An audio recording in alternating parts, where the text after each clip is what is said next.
Hello, everyone, and welcome to our Vegan Spirituality online gathering.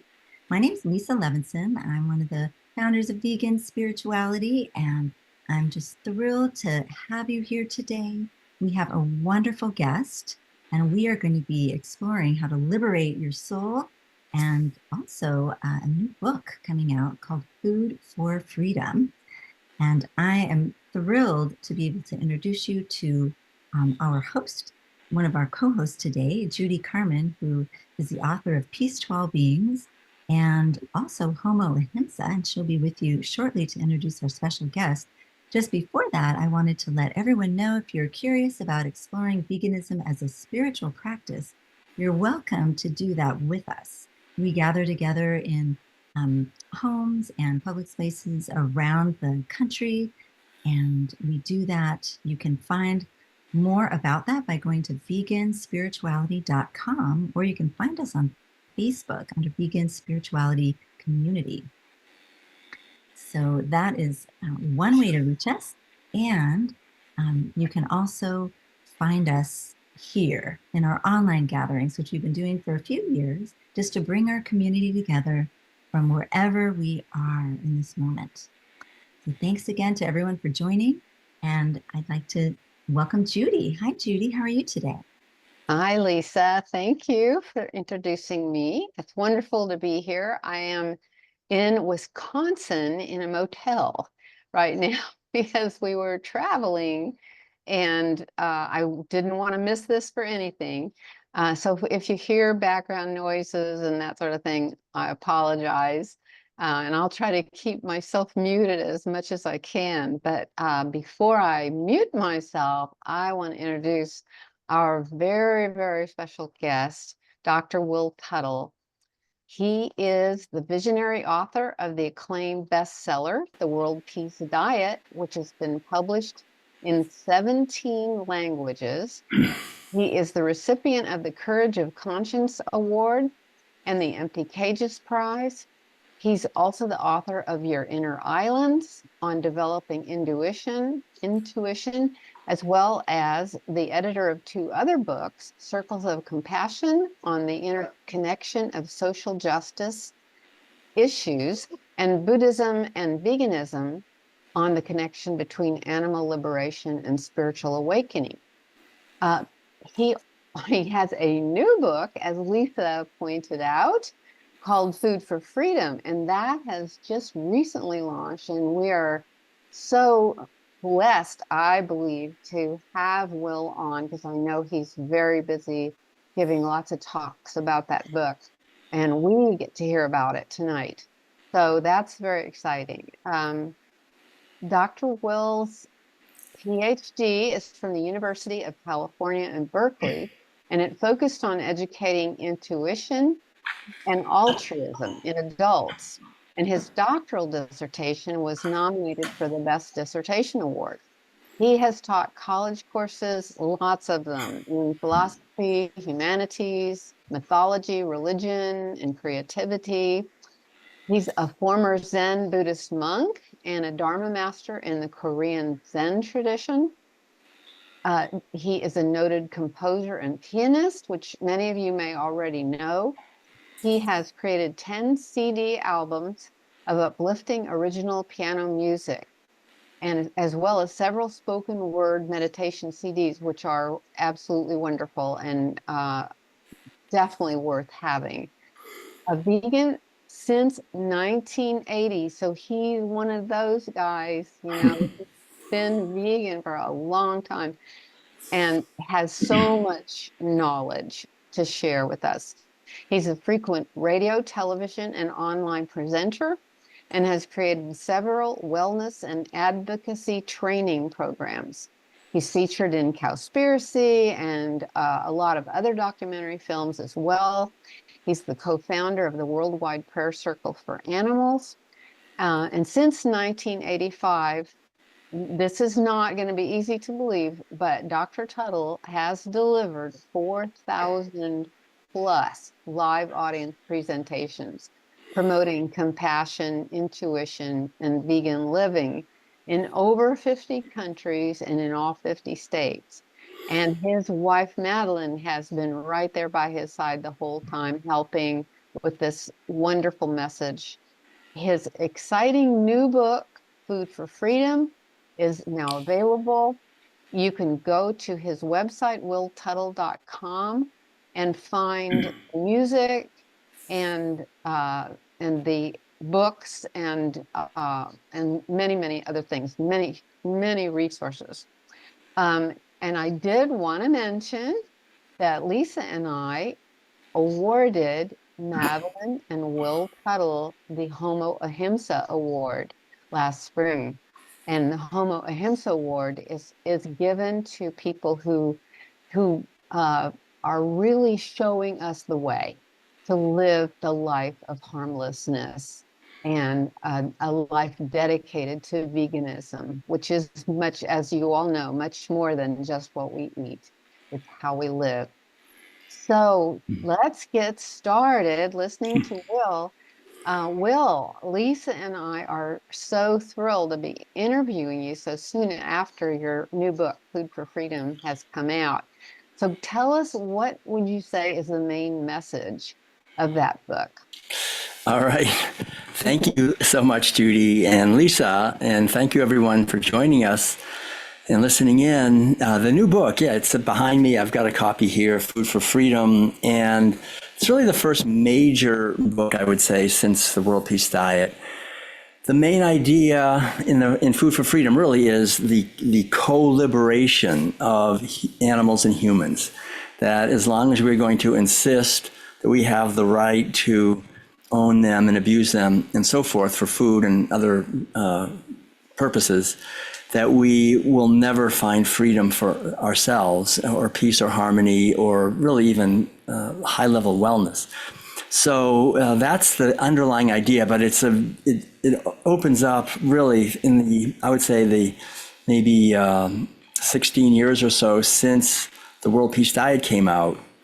A lot has changed. We still have, the main ideas are the same in the sense that animal agriculture is the defining core of our society, and we're all born into, for the most part, eating animal-based foods, and the official narratives are pretty much the same. But now I think in the last 16 years or so, we've seen a lot of changes in the way the governmental, economic, political, environmental, and educational situations and institutions are unfolding, and I think people are getting rightly more concerned about the loss of our freedom. Our basic freedoms, our human rights for speech and gathering and religion and bodily autonomy and so forth.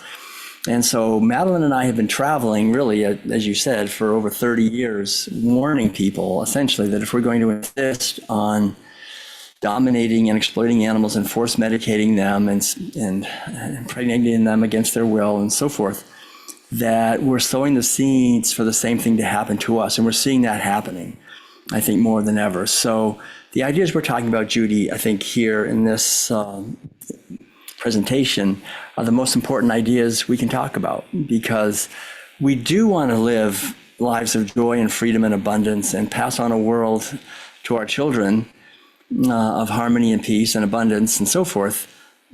But the problem is that at the very deep level that no one wants to talk about, what Carl Jung referred to as the shadow, we just don't look there. We don't look at what we're doing to animals, and we have all these rationalizations and justifications for owning them and for enslaving them. And it just undermines all of our efforts for harmony and peace. So it's really a spiritual issue.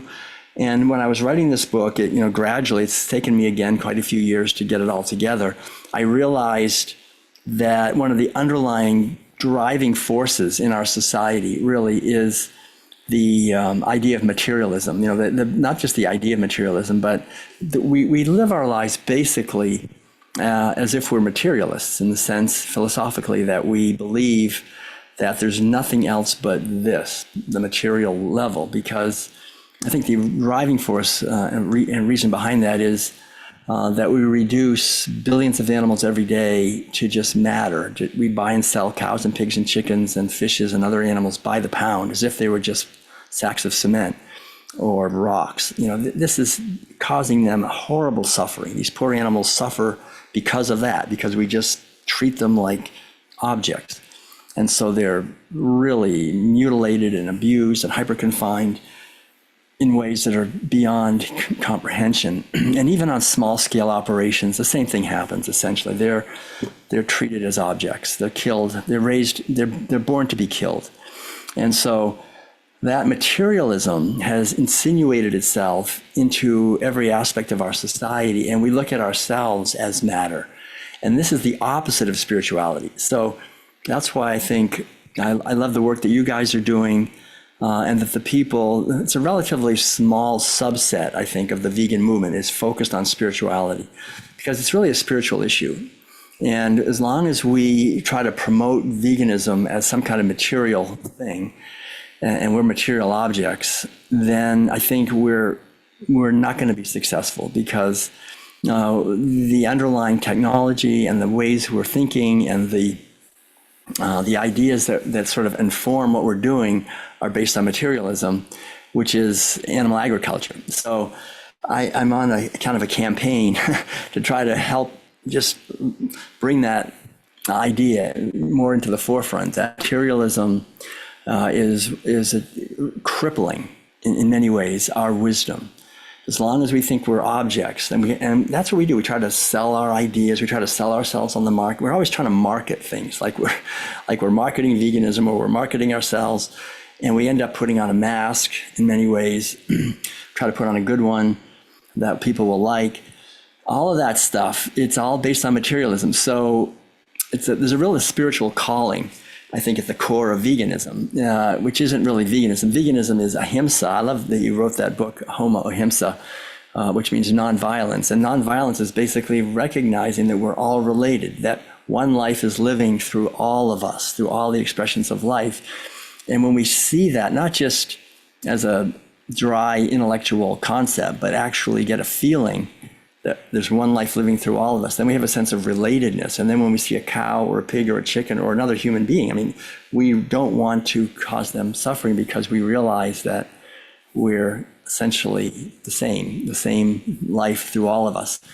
And that's something that it takes inner work to, I think, really develop that. But also we can transform the institutions in our society to help make that easier. So that's basically it. That's what I wanted to say in the beginning, but there's so much more.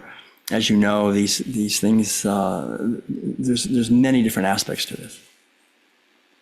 Thanks, Will. And yeah, what you're saying about materialism, I think, is so key, because it's when you're living a material-oriented life, you're not so aware of the spiritual aspect of you.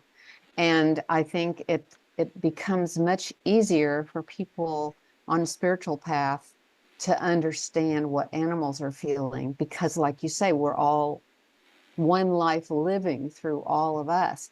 And when you get that, then the materialism kind of fades away, and we start looking at why we're really here, and to love each other, care for each other.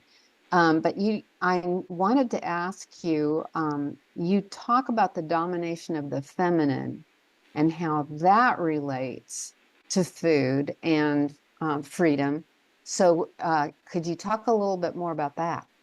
Yeah, I think, that's an important point. And what you said about spirituality, what I said about spirituality too, if people think spirituality has something to do with religion, and in a way it does, but it really, in a lot of ways, it has nothing to do with religion. Spirituality is not what people think spirituality is, I think, for the most part. It's simply awakening out of this fundamental delusion of being this separate self that's in a struggle with the outer world, or that's relating to an outer world even.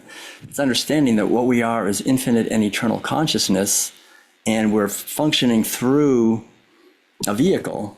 That's not what we are. So we're taught in our society that we are this body. That's the whole problem. We think we're this thing, this object that was born and will die, And that's the core of materialism, is looking at other beings as if we're just objects and thinking that we are these things.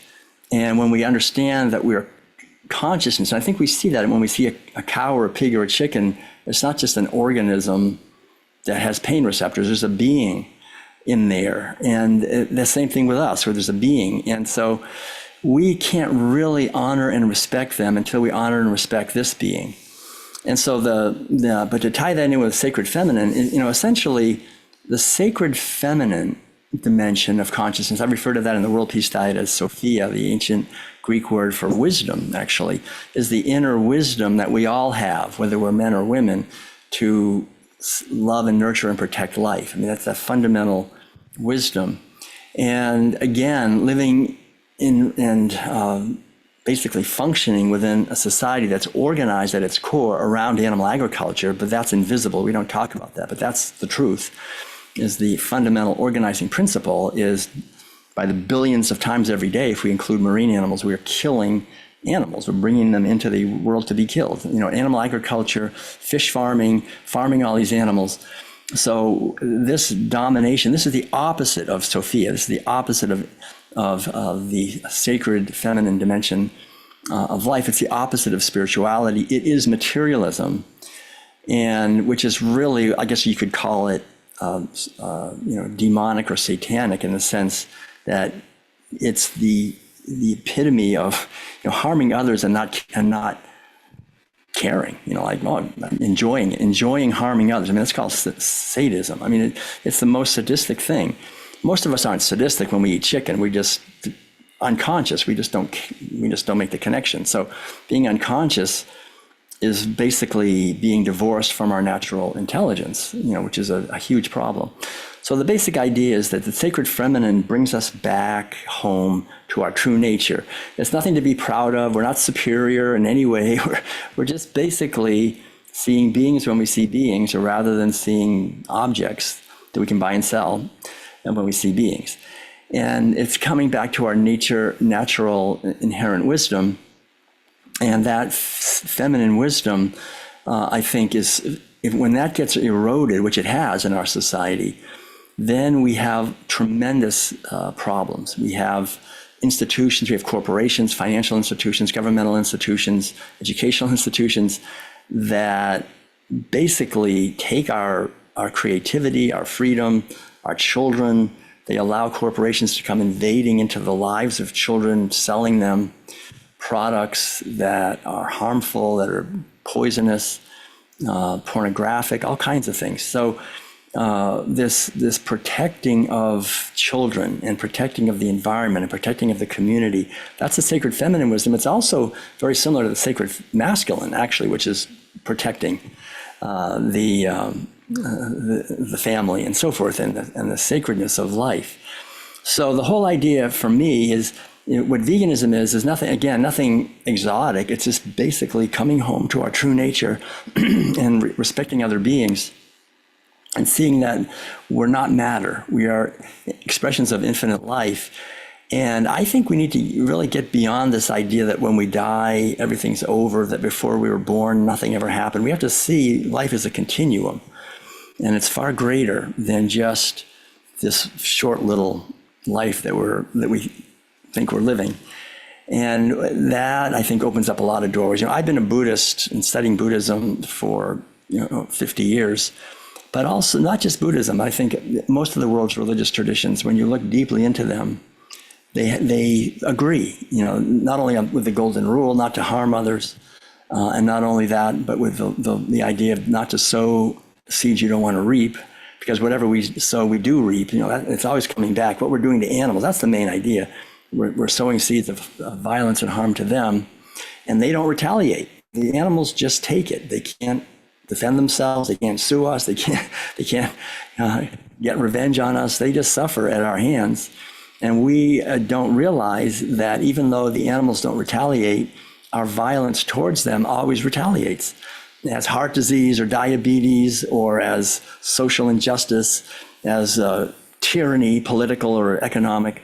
And it's massive. I mean, the tyranny we have now is off the charts. I don't think it's ever in the history of as far as we know, there's been so much injustice. There's been like really, literally 1/10,000th of 1% of the population control with so much wealth that they can control the narratives and the education and the media and the government, all these institutions in our society, and basically what people are thinking. So we have to understand that it's the same thing as a factory farm. Right? You have a factory farm, you can have 10,000 animals in there and one person can control them all because it's an automated system with surveillance and everything. So it's the same thing. I mean, you have a few people controlling the entire livestock of humanity. Once we have materialism in place, we become livestock. This is the big problem. And if it goes farther, then we might not escape, quite honestly. So it's a very serious situation, this whole idea. And so the resurrection of the sacred feminine in us is the key to everything.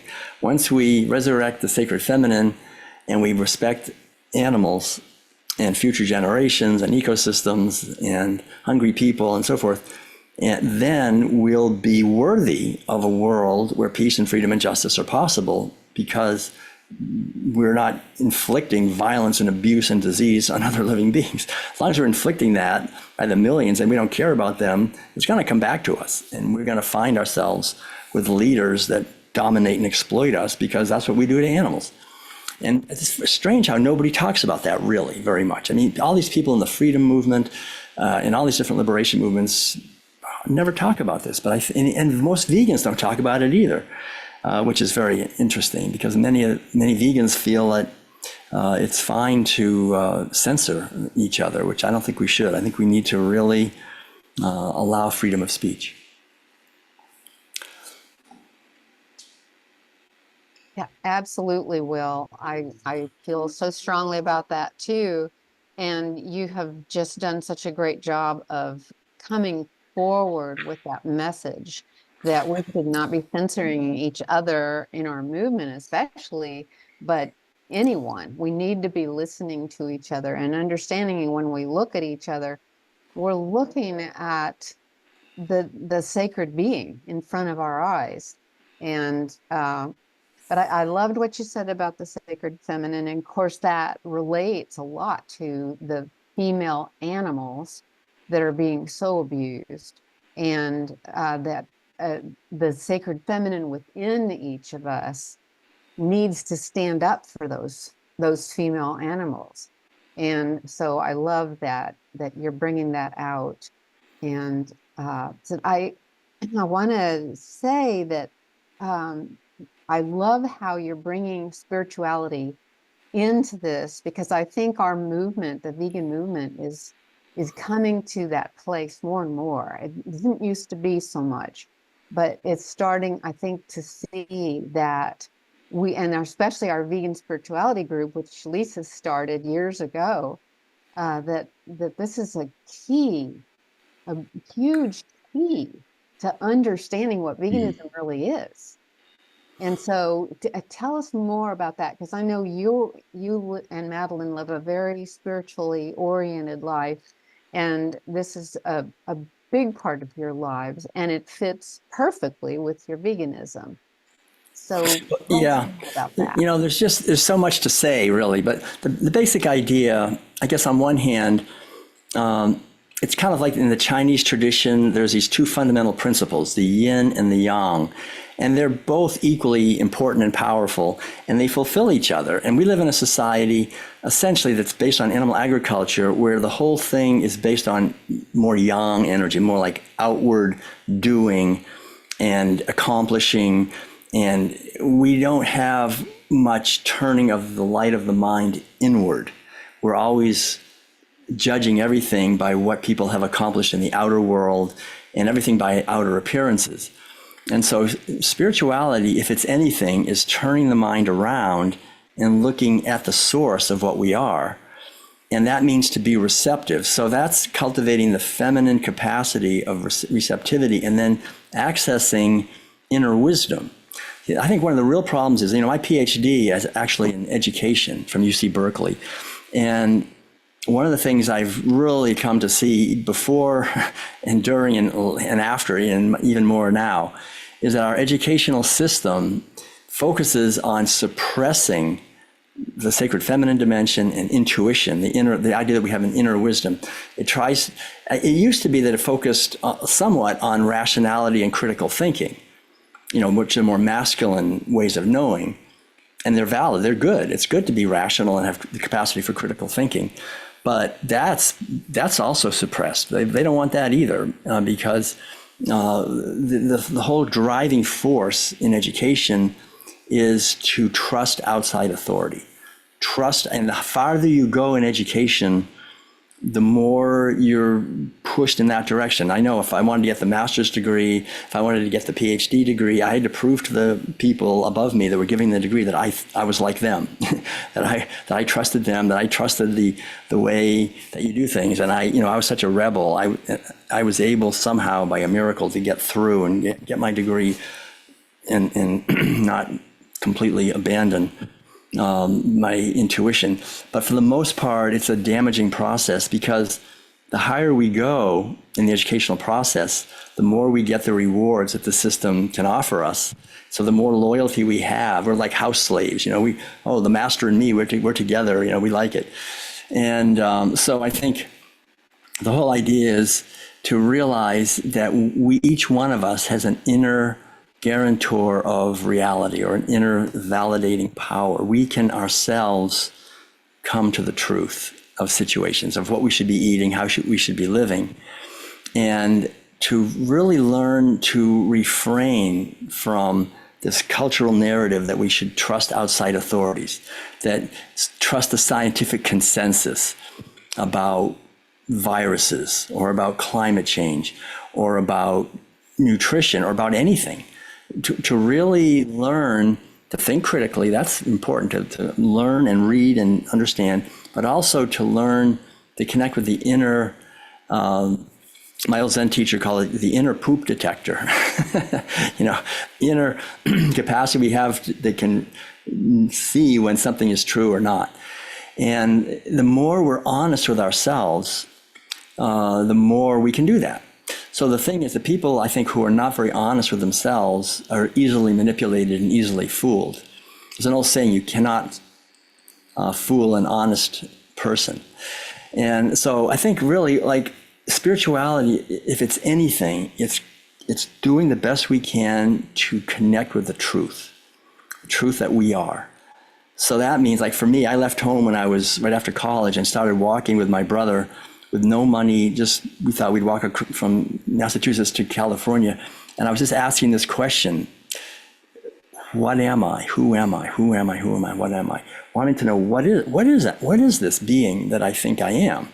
Because I realized that I had been told this whole long list of I was this body, I was this collection of abilities, I was all my emotional states, I was all my accomplishments, I was all my relationships, I was all my thoughts.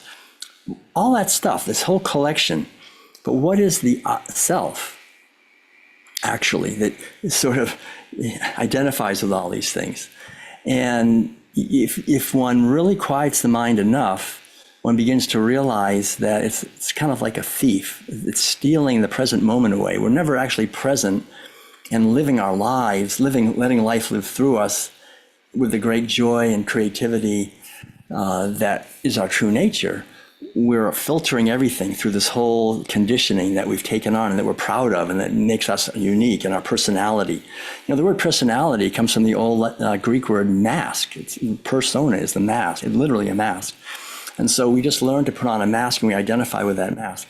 So spirituality essentially is making the effort. Again, it's nothing to be proud of. It's just making the effort in an authentic way to get to the truth, the deepest possible truth of what we are and what this apparent life out here that we're interacting with actually is. What others are. What are humans and animals, and where are they arising? They're arising in my consciousness. And so there's an old saying, we don't see things as they are, we see things as we are.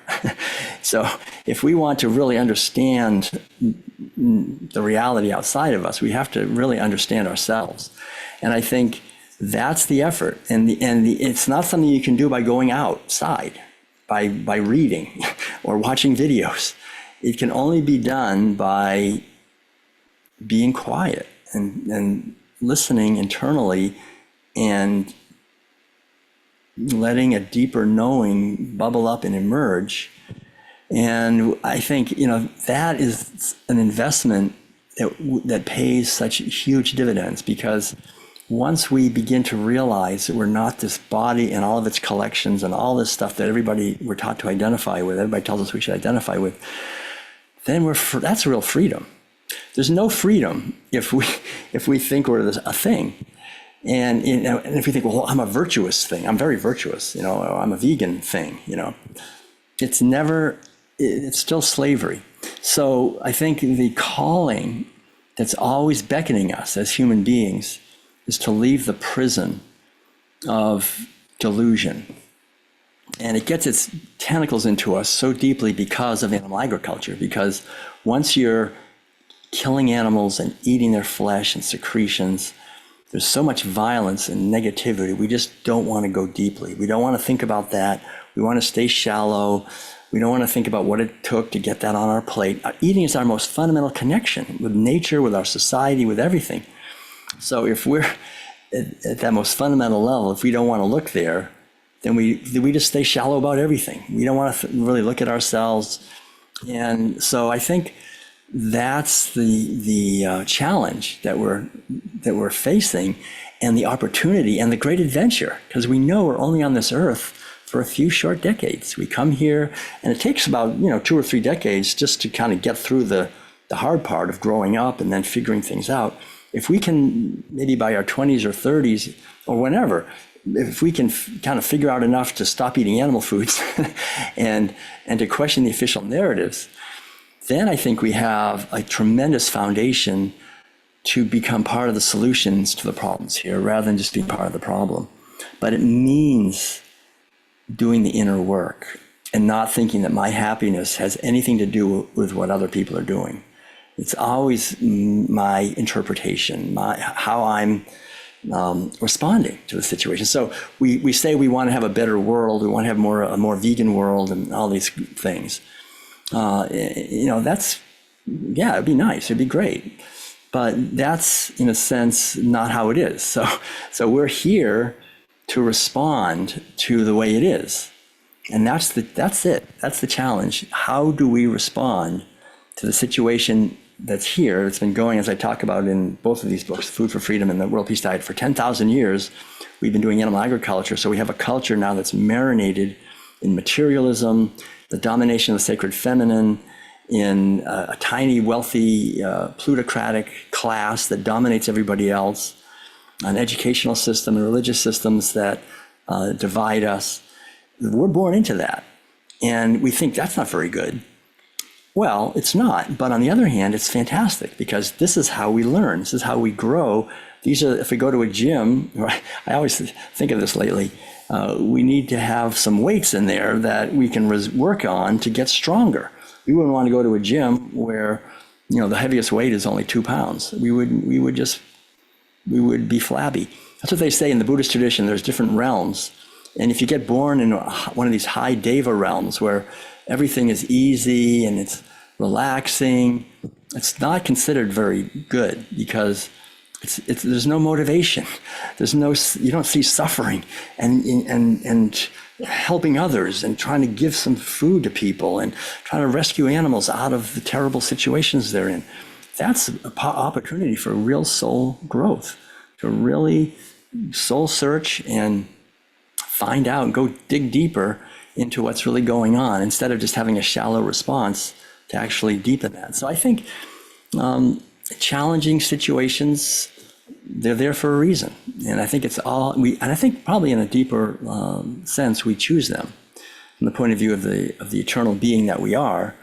And so we can always cultivate an attitude of appreciation, gratitude for our life and for the things that have happened to us and that are happening, because they brought us to where we are right now, which is fantastic, where we are. I think we have to get a feeling for that we're in a position where we can make a positive change in the world and in ourselves. And really, it's very important now more than ever to stay positive, to not succumb to the fear porn that's gushing everywhere, and to know that each day that we wake up and have another day ahead of us, that we can be part of the solution here and do something to contribute. And when we do that, we encourage others to do the same thing. That's the greatest gift we can give, I think. And that's what real effectiveness is. To me, being an effective vegan it's embodying what veganism is as loving kindness. It's not developing some kind of fancy technology to spread the vegan message, because veganism is a transformation within the hearts of people. And that transformation is something that you can't make it happen in other people. All we can do is work on ourselves. The more we work on ourselves, the more our lives will be congruent with what it is we're supposedly trying to bring to the world. And that's a wonderful opportunity that we have. So I want to thank everyone. Thank you, Judy. I'm wondering how we're doing. Do we want to take questions? I'm happy to respond to questions. Well, there is. Respond to yours, yeah. There's so much excitement going on in the chat. I think we should open up for questions. I had some more questions, but there's so many people that are thinking deeply about all that you're saying and appreciating it so much. So Lisa, can we open up for questions now? Sure, we can. I think it'd be great too, though, if you have questions, Judy, because you always have such really profound questions. We'll go ahead and we'll get started with some of the questions in the Q&A. And Okay. looks like, I think, Danny, you might have had a question. Do you mind typing it into the Q&A? And then we'll go ahead. There's a couple of questions that are really looking at some ethical issues here. Is there a possibility of respecting the chicken but still eating her eggs? I have lots of friends who have chickens and they love their chickens. So it's a question. Okay, yeah, that's a interesting question, because we think of the chickens as just giving eggs, and so what's wrong with that? It's something that we can just enjoy. And I'd just like to say that chickens don't exist in a vacuum. So chickens are a species of birds that evolved and lived for millions of years and still do in the jungles of Southeast Asia, until we sort of violently pulled them out of there and we brought them to Europe or to the United States somewhere. And basically, the problem is that it's only the females that are giving eggs. So what are you going to do with all the males? And on hatcheries, they send these poor birds through the mail. A lot of them die on the way. And then you've got your hens. But they're not, it's like we love them, but do we really love them? I mean, they're living a bunch of females without any real connection to the land. We've stolen their sovereignty. They're have to stay where we want them to stay. And so we're basically exploiting them. However you look at it, we are exploiting them, because they're not just living that like they did freely, and they still are in the tropical jungles, which is what they're designed for. And so I think it just shows the degree to which we have been somewhat enslaved ourselves, that we can't see that. We just, it looks fine. We think it looks fine. And the thing is, what I've noticed is that if you try to imprison or enslave a free living animal, they will fight like heck. They just hate it. They will fight. I mean, we have a garden where we have a fence, and at first it was made out of nylon, and so the deer was for deer, and deer never came in. They didn't try to get in. They couldn't get in. It was a nylon fence, but they didn't try to get through it or something. And then, but a deer at one point got in and realized that she was trapped inside this fence. It was a quarter of an acre. It was a pretty big space, but she just destroyed our fence, just smashed her way through it. And to me, it was such a vivid example of how a free living animal cannot stand to have their body confined. I mean, if you have foxes and other animals that are trapped for fur, they'll bite their own foot off so they can get out of the trap. But if animals are born into captivity, right? If you somehow impregnate them while they're enslaved, and then the babies don't try to get out. The babies that's all they ever knew. They don't resist. And that's happened to us. I think we have been just as we have domesticated animals, we call it domesticating, and enslaved them, we've become enslaved quite a bit. And we've lost a lot of our natural sense of sovereignty as individual beings. And I think we've been far too willing to give up our sovereignty, our awareness, our creativity in order to fit in and be approved of and do what we're told and get through our life and get our retirement and get through it, something like that. So we don't see anything wrong with having some chickens and having a hamburger, and we cause suffering. We do the same thing to them that's happening to us.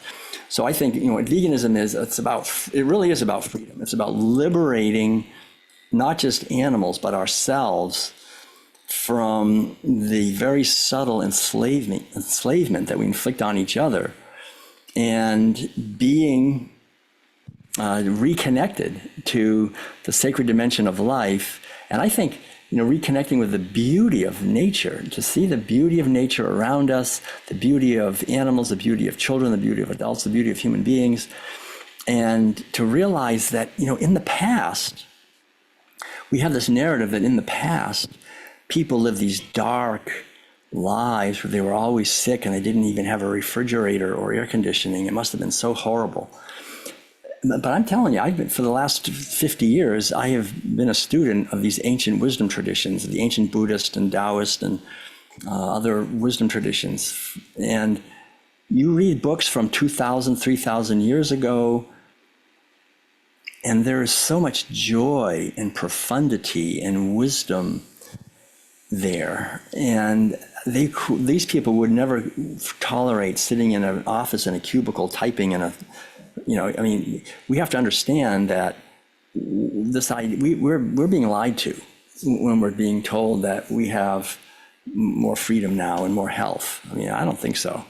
I think if you look back in the past, in other earlier times, especially I think if you go before animal agriculture, there's a lot of evidence that people lived in a golden age. It was called the golden age, the Garden of Eden, the time before the fall. And so it's really about returning to that, I think. And the biggest enemy is technology. This idea that science is going to give us our happiness. Science will never give you any happiness. Science takes it away. Science it just destroys our connection with nature. Science emerged out of animal agriculture, right? Science was like, how can we use these animals and breed them so that we get more milk and more fur and more wool? It was always about dominating and exploiting, predicting and controlling nature and the sacred feminine. And it's the same thing now. Whatever gift it gives of convenience and comfort, we pay a huge price. Joy and freedom do not come from comfort and convenience at all. It's a total different thing. Once we live in nature and reconnect with nature, we'll have so much more joy. Our science divorces us from nature. Our animal agriculture completely makes nature an enemy and animals enemies. And we dominate and exploit through science and the mentality of science. So I think we have major questioning to do about all these things, including chickens and eggs. Thank you so much, Will, for addressing that question. We've got a few more. Let's see. How about, so Danny is asking a question that may relate to being a vegan activist, because she's saying that she's having trouble raising her vibration and could use some advice. So how can we, people who have made that choice, that compassionate choice to be vegan, and then sometimes we may feel overwhelmed with a sense of anger or frustration, how do we raise our vibration? Yeah, that's a good question, actually. I think a lot of what we're talking about, I haven't used those terms, but it does have to do with the vibratory level of our awareness. And what animal agriculture does more than anything is it just shuts us, it just lowers our vibratory level. You're eating terror and fear and pain and despair and anxiety and panic, misery and violence and disease. I mean, you're caught, we cause it. We take out our wallet. I have a wallet here somewhere. And we take out our wallet here. Here's my wallet. Take out our wallet and we pay, and we cause violence. We just directly instigate terror, fear, and pain and despair. So we become an invisible killer, right? The cow and the pig and the chicken and the fish, they don't see us, but somewhere because of us, they're going to get stabbed or impregnated against their will on a rape rack or have their babies stolen. I mean, horrible things are happening to them because of us. And then we don't stop there. Then we eat the violence, right? We build this beautiful temple, it's our only one, with bricks of terror and fear and pain and despair of animal suffering.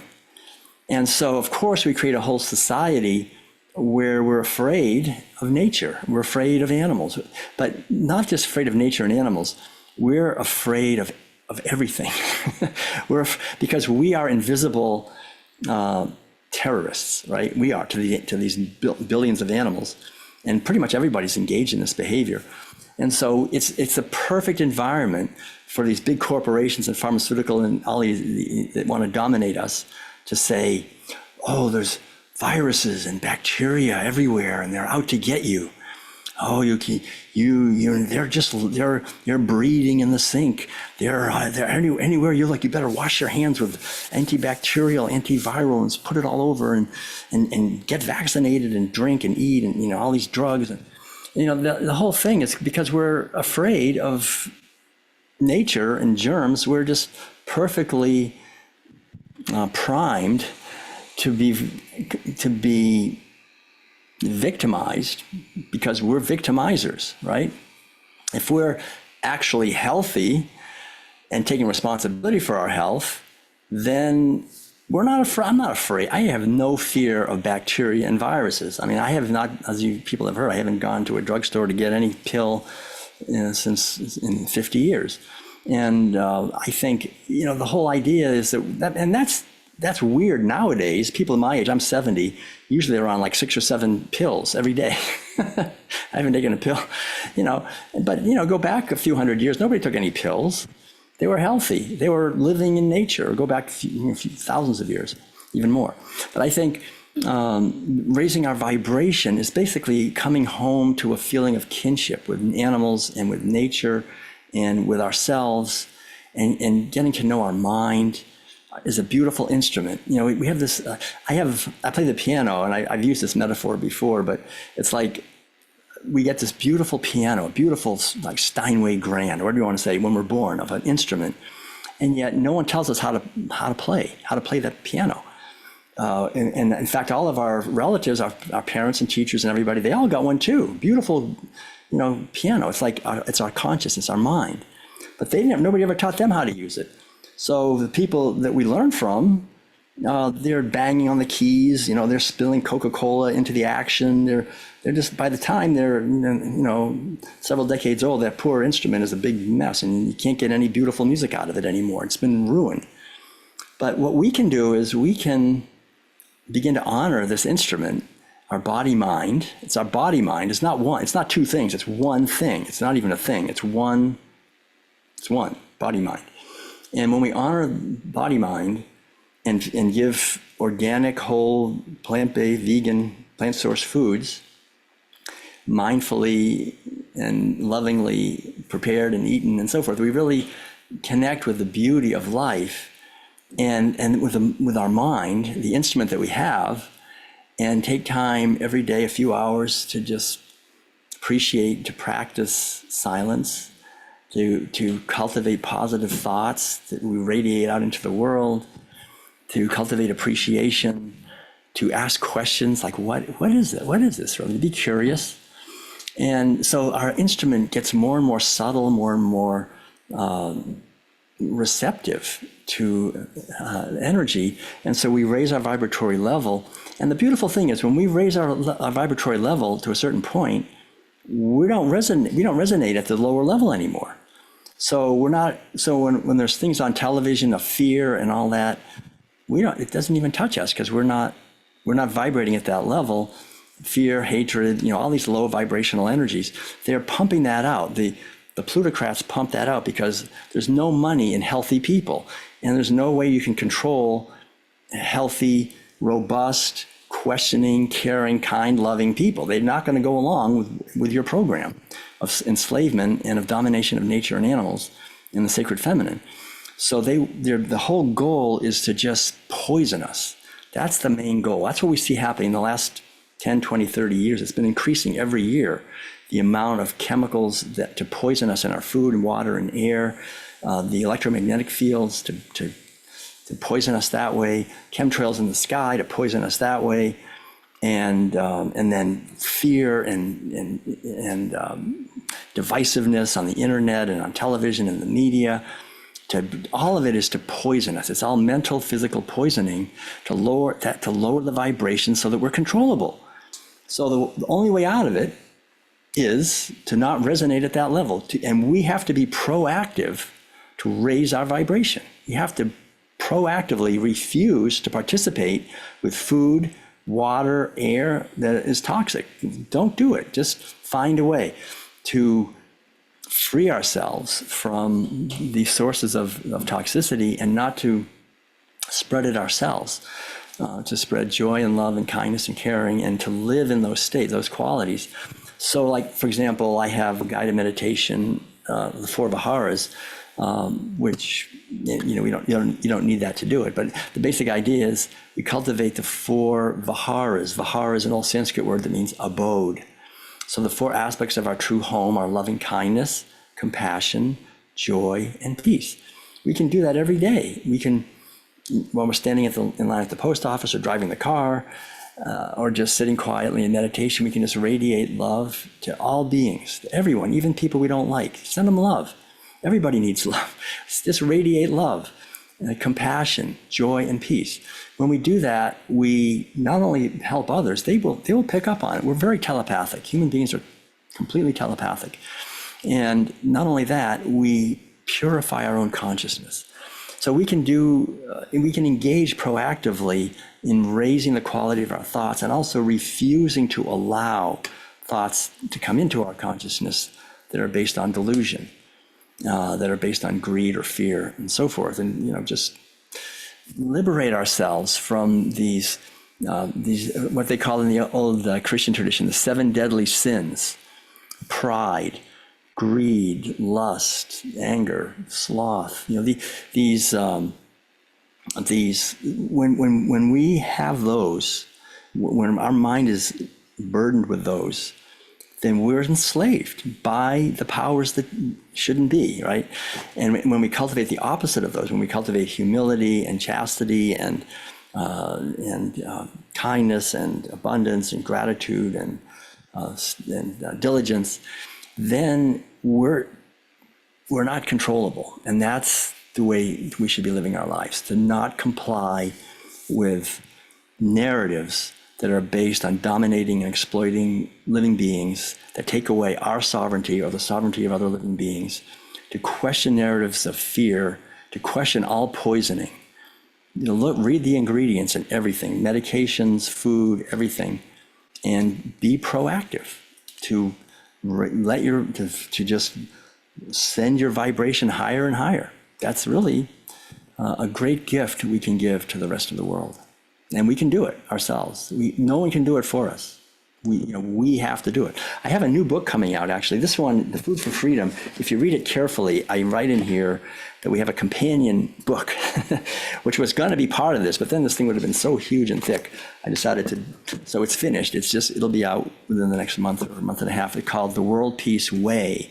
And that's the 6 keys to cultivating radiant health for ourselves and the world. And so I go into that, all the positive things we can do, meditation and nutrition and exercise and creativity and relationships and connecting with nature. These are the keys to basically raising our vibratory level. And so that book will be coming out soon. And that has a lot of practical things. There's so much. I mean, it's a huge subject. But thanks for bringing it up. I think we're kind of getting close to being out of time, but Yeah, do a few more if people want to.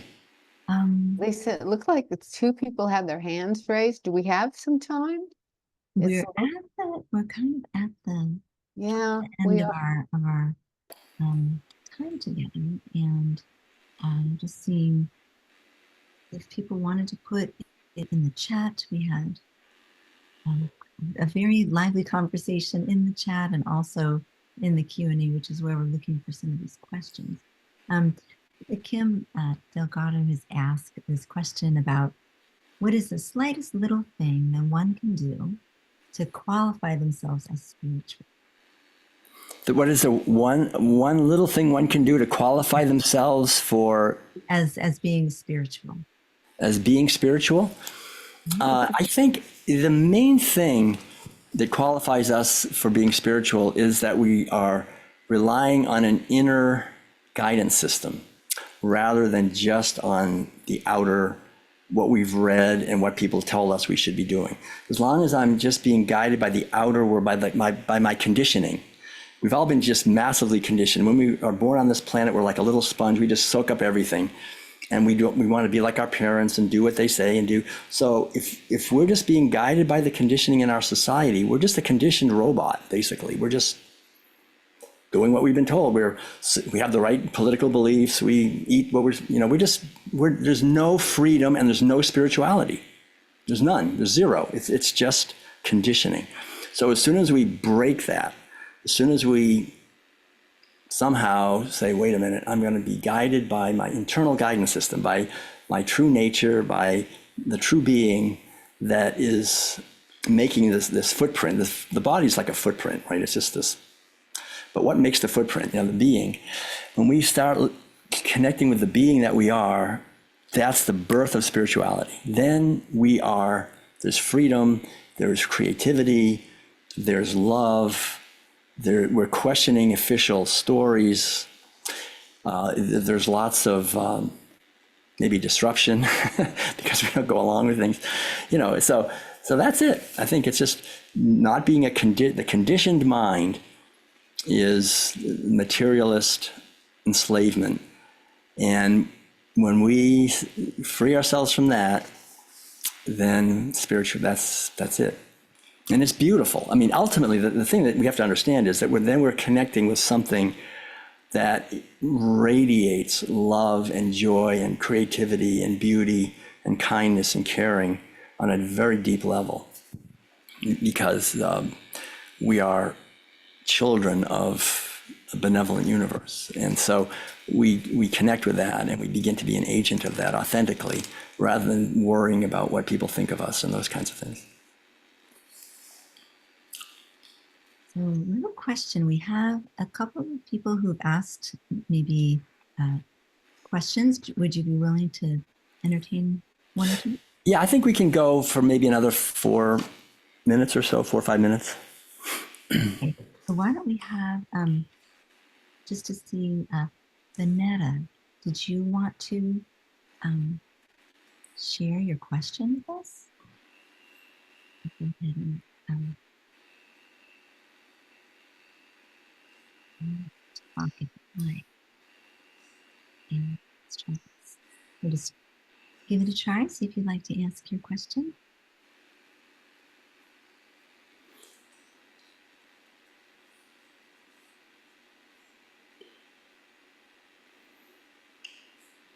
So you might have to unmute. Hello, everyone. I just wanted to add and share that everything that you're sharing is wonderful. However, we find ourselves with the dilemma that people that don't have a relationship with the Creator are most likely never going to respect or value what's been created. So just I wanted you to just kind of, elaborate on that if you feel that too. Okay, thank you. That's a very good question.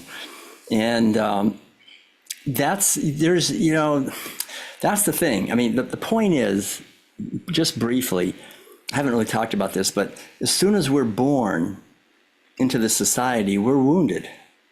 That, if you look at, I talk about this in the new book, Food for Freedom. If you look at the way birth is done on a dairy, where the female is impregnated, then as soon as the baby's born, they take the baby away, and they say, it's not your baby, now it's our baby, and we're going to do what we want. And that pretty much happens to us on this planet right now. We're born and we're harmed and wounded. We're forced to eat animal foods. We're very often physically abused, psychologically abused by family and friends and neighbors, relatives, and the system. And the educational system, of course, is based on dumbing us down, making us sit still. We're just wounded. So the point is, wounded people are not bad people. They're wounded. They may seem bad, or they may seem disrespectful of life and so forth, but it's because their life has not been respected. So when someone is wounded, we shouldn't go up to them and spit on them and kick them and tell them they're terrible people because they're wounded. We should do the best we can to be loving and heal them as best we can. And so I think that's the situation, is that, like you say, people that don't respect the creation, that's not natural. The natural being that we are, we know we're one with everything, and we naturally treasure and savor and appreciate the incredible kaleidoscopic manifestation of beauty that's all around us. Just look at trees and flowers and birds and rivers and oceans and forests and everything, little bugs. I mean, the beauty is staggering all around us.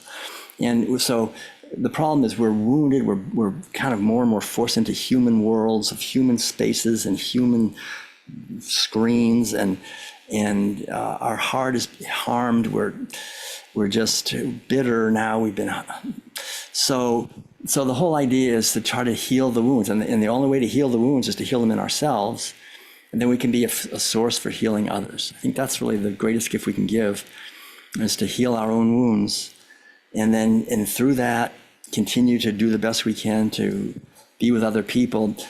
And each one of us has unique capacities to do that. I do it a lot through writing, through music, through education, teaching, sharing, stuff like that. Madeline does painting, and some people do cooking classes, some people do counseling, some people work through politics, some people work through education.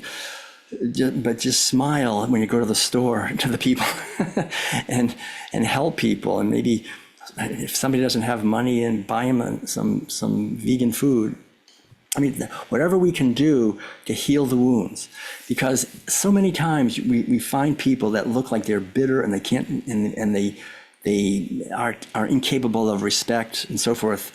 If we touch them in a certain way, they transform. And there's countless cases of this happening. It happens all the time. There's so many stories. I mean, the great story of the Buddha. There was this guy that just killed so many people.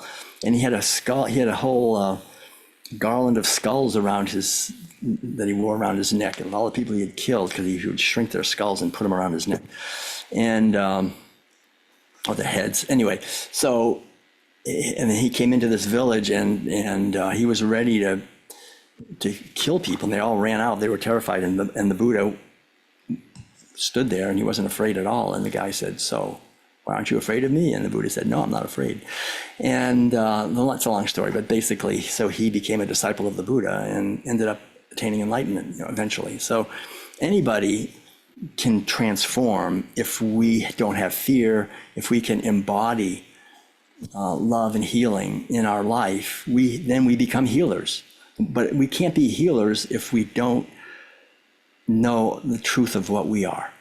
And nobody else can do that except us. And once we do that, as we study scriptures and teachings, as we contemplate them, and then as we practice as best we can to live this, then it gets deeper and deeper into us. And then as that happens, we become more and more living embodiments of the truth that there's one life living through all of us. Essentially, there's all the dualistic ideas that we have to help others, that begins to dissolve, and we realize there's one life living through all of us. And when we help ourselves, we're helping others. When we help others, we're really helping ourselves. So I think that we should probably stop there. It's 10 past the hour. So Thank you so much, Will, for taking this moment or two to answer all of these questions. I'm going to bring Judy back on here, and we would love to invite you to do a closing of some kind for our gathering this evening.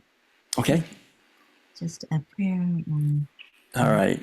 Okay, so thank you. I want to just extend my heartfelt gratitude to you both, and Lisa and Judy, and also to every single human being and who's here with us, and all the other non-human beings who I'm sure are gathered with us, and everyone we're going to be touching. So let's just, as we close, just take a moment and just affirm that basic idea that we are part of an infinite web of creation.